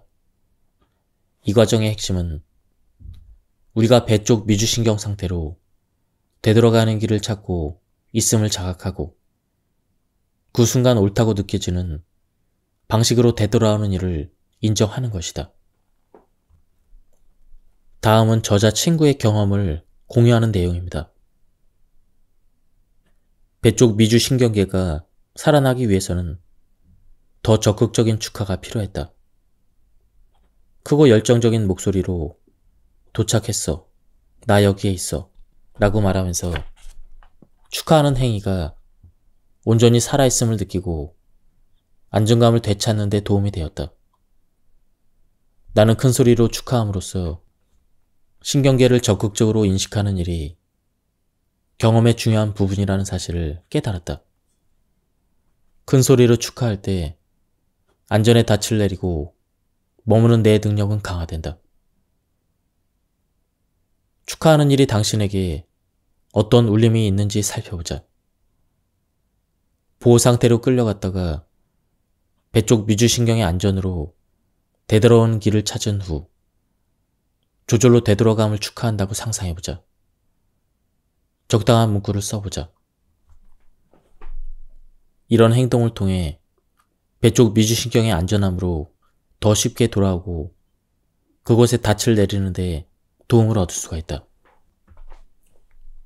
자율신경계는 안전과 조절로 되돌아가는 법을 선천적으로 알고 있으며 우리는 각자 그 경험을 깊이 있게 하는 자신만의 방법을 발달시킨다. 배 쪽 미주신경 상태와 연결되어 그곳에 닻을 내리는 방법 중 하나는 음미하기이다. 음미할 때 우리는 배 쪽 미주신경의 경험에 주의를 기울이고 그것에 감사하고 그것을 확장한다. 음미하기는 하루 중 언제라도 쉽게 실천할 수 있는 20에서 30초 정도의 간단한 3단계 연습이 있다. 1. 먼저 주의를 기울인다. 배 쪽 미주신경의 의식을 가져와서 그것을 알아차리기 위해 잠시 멈춘다. 2. 다음으로 그 순간에 감사하며 의식적으로 머문다. 3. 마지막으로 확장한다. 20에서 30초 동안 집중된 의식 안에서 그 순간을 지켜본다. 그 순간의 충만함을 느껴본다. 음미하기는 20에서 30초 정도의 짧은 연습이며 하루 중 여러 번 실천할 수가 있다. 이렇게 실험해보자. 배 쪽의 미주신경계에 에너지와 연결되어 있다고 느꼈던 순간을 떠올려보자. 단지 그 경험과 함께한다. 당신의 몸이 배 쪽 미주신경 에너지를 가져다주는 방법과 그 경험이 삶으로 다가오는 방식을 느껴보자. 거기서 약 20초 정도를 보낸 뒤 현재 순간으로 되돌아온다. 20초 동안 자신의 경험을 음미하는 게 쉬울 수도 있다. 그렇다면 감사의 시간을 30초까지 늘려보자. 반대로 어렵다고 느껴지거나 생각의 방해로 음미하기를 멈추게 될 수도 있는데 이른바 감세 경험을 겪기도 한다. 자신은 이런 감정을 느낄 자격이 없다거나 기분이 좋아지는 것은 위험하다거나 그 순간에 멈추고 감사하면 무언가 나쁜 일이 일어날 것 같다는 생각이 들 수도 있다. 이는 주의를 기울이고 감사하는 방법을 탐색할 때 흔히 하는 경험이다. 이럴 때는 5초에서 10초 정도 천천히 시작해서 20에서 30초 정도로 점차 시간을 늘려보자. 주의를 기울이고 감사하고 확장하는 능력을 지지하는 시간을 찾아보자. 연습이 깊어지는 경험에서 약화되는 경험으로 옮겨갈 때마다 멈춘다. 온화하게 인내심을 갖고 지속해보자. 시간이 지남에 따라 음미하는 능력이 향상될 것이다. 나는 경험을 통해 신경계를 무시하지 않는 법을 배웠다. 나의 뇌도 무엇을 해야 할지에 대한 생각이 있겠지만 뇌의 결정이 무엇이든 신경계는 생존을 위해 필요하다고 생각되는 행동을 취할 것이다. 최근에 나는 일과를 천천히 시작하기로 마음먹었다. 서두르지 않고 시간을 갖고 천천히 일할 생각이었지만 교감신경계의 자원을 동원하는 에너지가 너무 강렬해서 느긋하고 편안하게 일상을 맞이하려던 계획이 물거품이 되었다. 나는 자기 비판적인 목소리를 듣기 시작했고 수치심과 자기 비난이라는 익숙한 이야기로 끌려가지 않기 위해 노력해야 했다. 존중과 호기심의 공간에 연결이 되자 이런 생존 반응 이면에 무엇이 있는지 들을 수가 있었다. 교감 신경계는 서두르지 않으면 업무가 밀려서 마감일을 제대로 지키지 못하리라는 두려움 때문에 나를 밀어붙이고 있었다. 그 두려움은 곧 실패에 대한 이야기로 이어졌다. 반응의 원동력이 된 이야기를 알고 나니 아침 계획을 조정하는데 필요한 정보를 얻을 수가 있었다. 교감신경의 자원을 동원하는 에너지를 생산적으로 쓰되 그것이 신경계를 주도하지 않게끔 사용할 수가 있었다. 나는 해야 될 일의 목록을 꺼내 스스로 충분한 시간이 있음을 떠올리기 위해서 가장 윗줄에 이번 주라고 적었다. 일에 매몰되고 싶지 않았고 동시에 행동하라는 욕구도 존중해야 했기에 나는 모닝커피를 마시면서 좋아하는 장소에 앉아 할 일 목록에 있는 항목을 해내기 위한 계획을 세웠다. 나는 신경계와 파트너가 될 수 있었고 단순히 일어나서 일하러 가기보다는 하루의 시작을 되돌아보고 움직일 수 있는 여유를 가질 수가 있었다.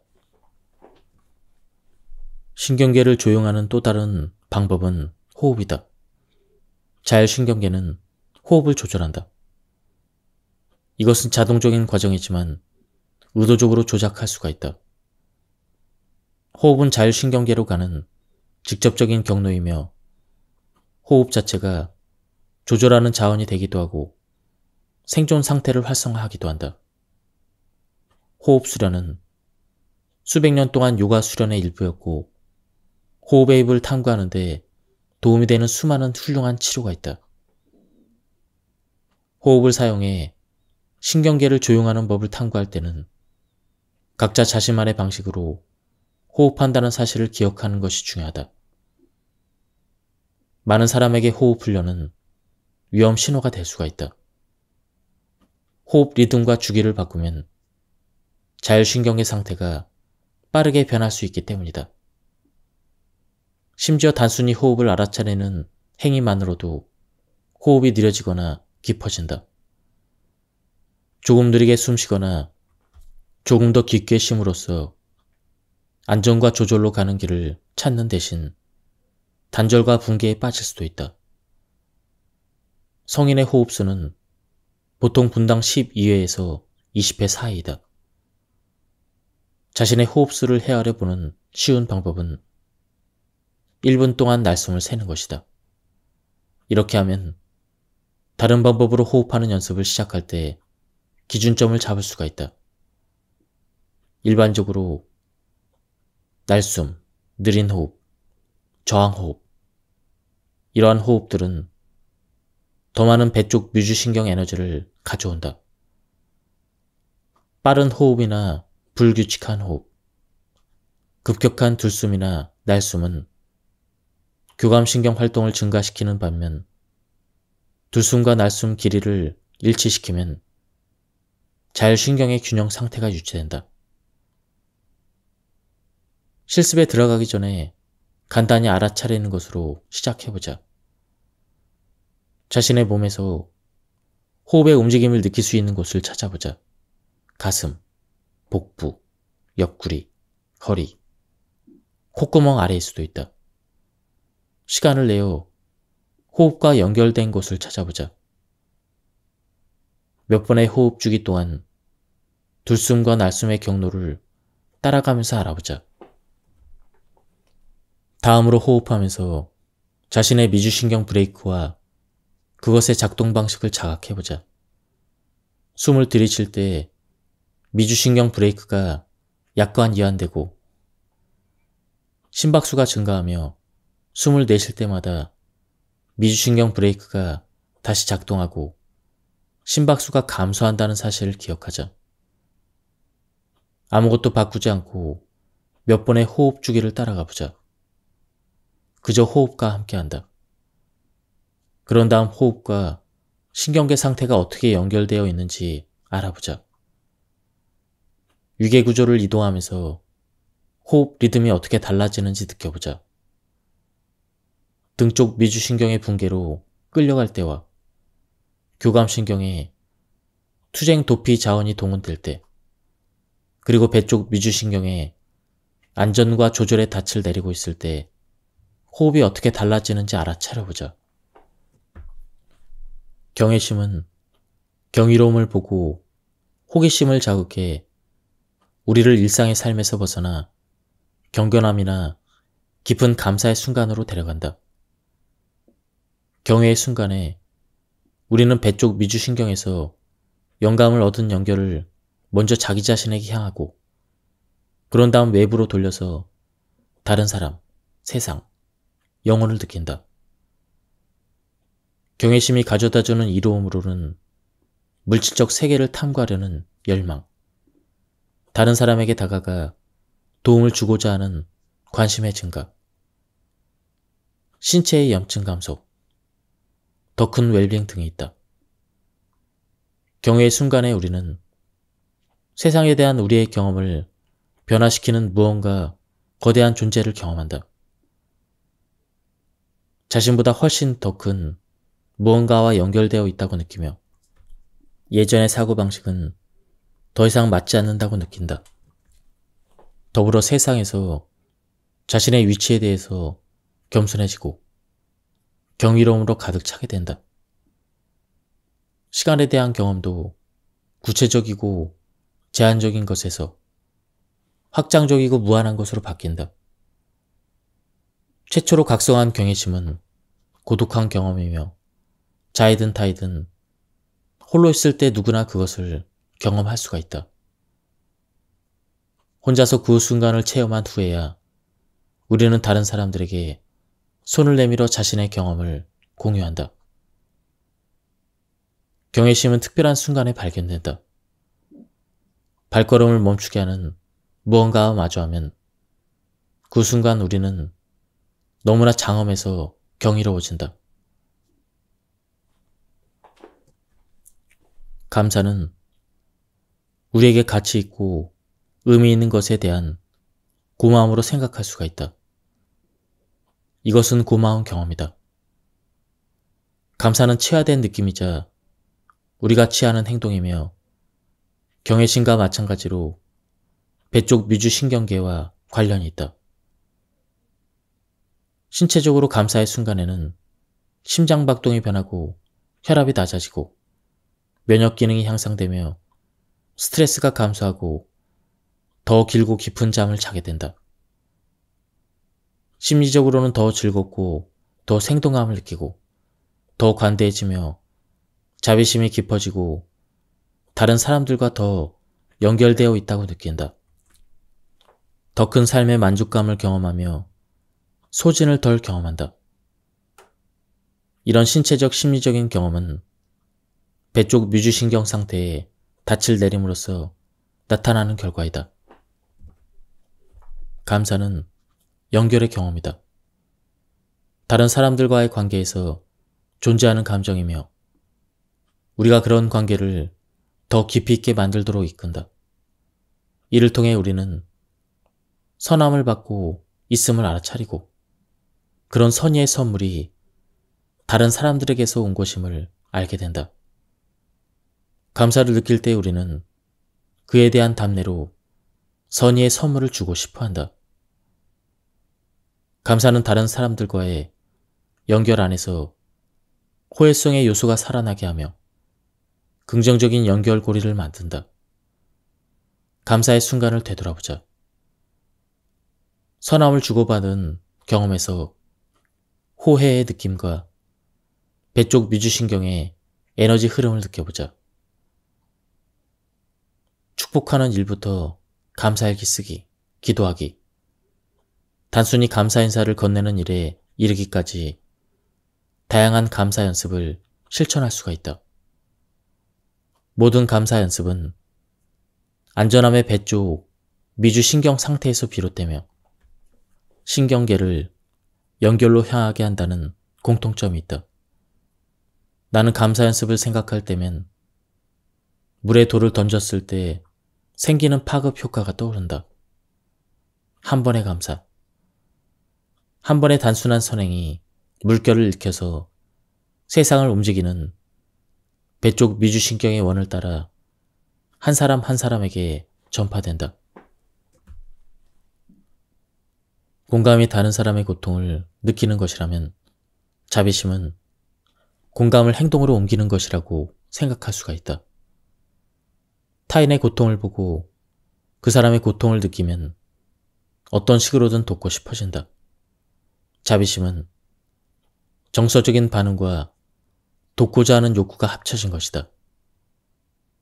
우리에게 서로 연결되고자 하는 마음이 있는 것처럼 서로 돕고자 하는 욕구와 자비심에 대한 본능 또한 내재되어 있다. 과학적 연구는 자비심이 인간의 본성의 일부라는 사실을 보여준다. 자비심을 주거나 받는 일 모두 웰빙에 도움이 된다. 자비심이 가져다주는 대표적인 이로움으로 심장병 감소, 면역 반응 강화, 스트레스에 대한 회복력 증가 등이 있다. 자비심을 느꼈던 때, 다른 사람의 고통을 보고 돕고자 하는 마음이 들었을 때를 떠올려보자. 그 순간을 다시 떠올리면서 자신의 배 쪽 미주신경계의 에너지를 느껴보자. 그런 다음 다른 사람으로부터 자비로운 몸짓을 받았을 때를 떠올리면서 다시 한번 배 쪽 미주신경의 에너지를 느껴보자. 배 쪽 미주신경은 자비심을 주고받는 경험에서 필수적인 부분이다. 그래서 미주신경을 때때로 자비심의 신경이라고 부른다. 만약 만성적으로 교감신경의 자원 동원 상태나 등 쪽 미주신경의 붕괴 상태에 있다면 자비심을 발휘할 역량을 잃게 된다. 연결의 에너지 속에 있을 때 배 쪽 미주신경계에 닻을 내리고 있을 때만 우리는 자비심을 발휘할 역량을 가질 수가 있다. 그럴 때 우리는 다른 사람의 고통을 보고 그들의 고통을 느끼고 그들과 함께하면서 도움의 손길을 내밀 수가 있다. 우리는 더 큰 자비심 역량을 개발할 수가 있다. 이를 위한 한 가지 방법은 배 쪽 미주신경 조절 상태에 머무는 역량을 강화하는 것이다. 배 쪽 미주신경계에 닻을 내리게 도와주는 이전의 모든 실습이 자비심의 역량을 강화하는 데 도움이 된다. 자비심에 대한 의도를 세움으로써 그런 역량을 지원할 수가 있다. 자비심은 배 쪽 미주신경 상태에 머물 때만 가능하다는 사실을 기억하고 자신의 배 쪽 미주신경의 편안함으로 가는 길을 찾아 그곳에 닻을 내려보자. 그 안전한 연결의 공간에서 자비심의 의도를 적어보자. 자비심의 의도를 만드는 연습은 자비심 역량을 증가시키므로 정기적으로 새로운 의도를 적어보자. 자비심의 눈으로 세상을 보면 살아가기 위해 몸부림치는 사람들에 대한 도덕적 판단 없이 그들을 바라볼 수가 있다. 그들은 나쁘거나 못돼 먹은 것이 아니라 단지 적응적인 생존 상태에 갇혀 있을 뿐이다. 우리는 그들의 자율신경계가 연결 상태에서 보호 상태로 전환되어 있음을 이해하고 그런 경험에 대해서 자비심을 느낄 수가 있다. 이미 신경계 상태에 따라 휘둘리는 일이 어떤 것인지 경험해 보았기 때문이다.